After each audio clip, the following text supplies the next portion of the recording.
Yes, wanasema ni katika episode ya 8. Karibu sana, tusonge mbele na episode yetu ya 8. Kama tunakumbuka pale kwenye episode ya 7 ambapo tulishia kwamba mwanadada Isabela wakati alitaka kwenda kwa mpenzi wake ambaye ni Andrea, lakini akawa ameshindwa kwenda kwa sababu rafiki yake alimpa ushauri kwamba asiende. Na yeye hivyo akawa amefanya hivyo. Lakini sasa hatukuweza kujua kilichokuja kuendelea tena. Karibu sana, tusonge mbele. Tuachane na Isabela tuende kwa Isaac. Isaac anasema kusema ukweli, kuishi bila mtu na ulikuwa umezoea kukaa na mtu sio kazi ndogo. Kusema ukweli, mimi ilinichukua muda, japo nilikubali tu matokeo kwamba wacha nikae bila mtu, kwa sababu yule mtu ambaye nilikuwa nakaa naye aliniumiza sana. Nilichukua maisha yangu mengi kuwekeza kwake nikijua ni mtu, kumbe sio mtu, kumbe ananitakia mabaya.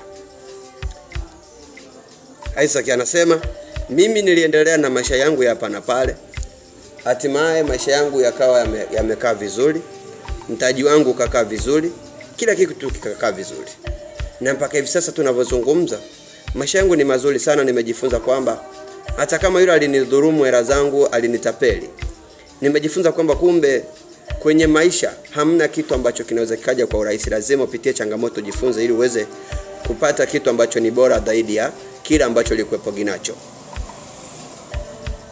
Tutoke kwa Isaac twende kwa Adelina. Adelina anasema mimi kama binti sasa hivi umri wangu umeenda. Kusema kweli naumiza. Kuona unapoingia pana kuchukia.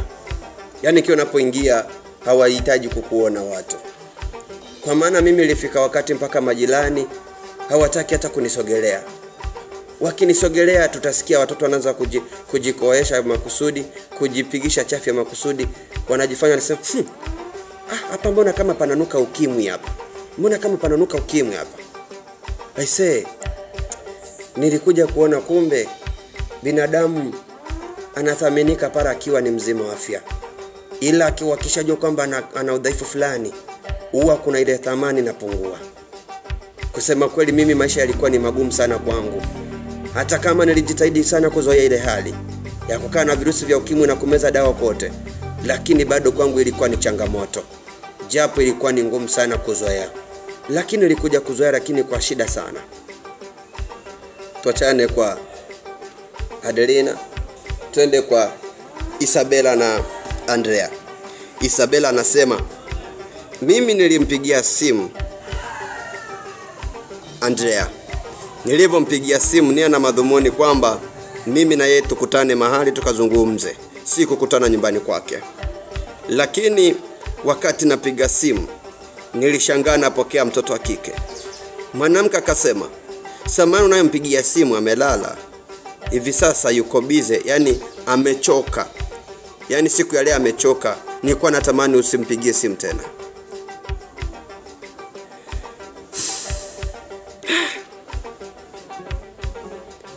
Kumbe ndio maana anaonesha anipendi, alafu kimweza anajifanya ananipenda, kumbe anakuwa ananichota akili mimi. Sawa, ngoja nione mwisho wake ni nini.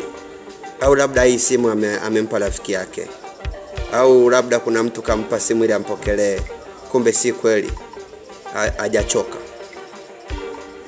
Isabela anasema mimi kusema kweli sikuweza kuamini ile sauti, ila niliendelea tu kuvumilia.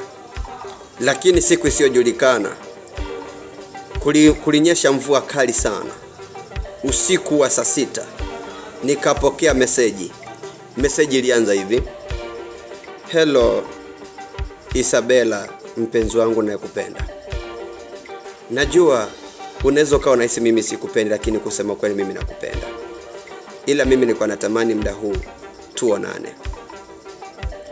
Na mimi nikajiuliza, inawezekana vipi saa 6 za usiku aniite nyumbani kwake eti tuonane? Na hajasema tuonane sehemu gani. Je, ni nyumbani kwake kweli au ni wapi? Hapana.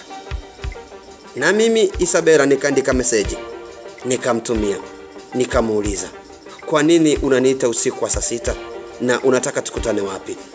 Naye akajibu akasema, njoo karibu hapa nyumbani kwangu, tukutane hapa, mvua ikikata tunaweza kuzungumza vizuri. Lakini mimi nikaona kuna baridi sana. Nikaona nikienda hivyo nitaingia kwenye majaribu. Nitakuja kujikuta na nivuta nyumbani kwake mpaka nijikute mpaka natenda dhambi ambayo sijaipanga, sijaikusudia. Ikabidi nimwambie, samahani, leo nilishinda kazini, nimechoka. Kwa hivyo nilikuwa naomba uniache, mimi tutaonana kesho. Isabela anasema, Andrea akasema, kama utaki kuonana na mimi siku ya leo, basi kama vipi tuachane. Na mimi moyoni nikasema, hivi huyu ananichezea akili? Angekuwa anajua kwamba mimi nishamsanukia kwamba nipendi, anapenda wanawake wengine, hawara hata singehangaika kuniambia eti tuachane. Na mimi nikamjibu kwa message nikasema, sawa, haina shida kama umeona hivyo, ila tambua kwamba nilikupenda. Hakuna siku ambayo utakuja kupenda mwanamke kama mimi. Ndugu zangu, sikiliza maneno ambayo anakuwa anakuambia mpenzi wako. Si kila neno analokuambia ni ujinga, ila kuna maneno ambayo anakuambia sometimes huwa yanaumba, au sometimes yanakuepogi na ukweli. Sikiliza simulizi hii mpaka mwisho tutakapoishia, ndipo utaweza kuelewa kwamba kweli kumbe kuna maneno mengine ambayo huwa yanatuandama pale ambapo tunachana na watu kwa ugomvi na vurugu na kujiona sisi ni bora kuliko wao. Andrea kajibu message tena akasema, wewe utaniambia nini? Kuna watoto wazuri kuliko wewe, kuna pisikali kuliko wewe, wewe utaniambia nini? Mtu mwenyewe umekuja Mwanza juzi tu hapa, ndio kwanza unajifunza kuishi mjini, utaniambia nini? Una cha kuniambia wewe? Mimi kama mwanamke nilijifunza kwamba ukijibizana na mjinga na unakuwa mjinga. Basi hivyo huyu kaka ashaniona mimi ni mjinga. Sasa mimi sitaki kuwa mjinga kama yeye. Ikabidi nizime simu yangu ili nione kama nitalala vizuri na kuamka vizuri siku ya kesho. Nikakaa kidogo, mara simu ya rafiki yangu ikaingia. Akasema, rafiki yangu, nina picha nataka nikutumie. Moja kitu ambacho hujawahi kuamini, kwamba kumbe binadamu anayempenda ndiye yule anayekusababishia mabaya. Karibu sana katika episode yetu ya 9. Twende tukaangalie, je, alimtumia picha ya nani? Alimtumia picha ya Isaac. Na kama alimtumia picha ya Isaac, aliipata wapi? Na kwa nini amtumia picha ya Isaac? Inamuhusu nini wakati hawajaionana na wala mjui? Au amemtumia picha ya Andrea? Na kama amemtumia picha ya Andrea, alimtumia picha ya Andrea akiwa akifanya nini? Karibu sana, usahau kulike na kushare na kucomment.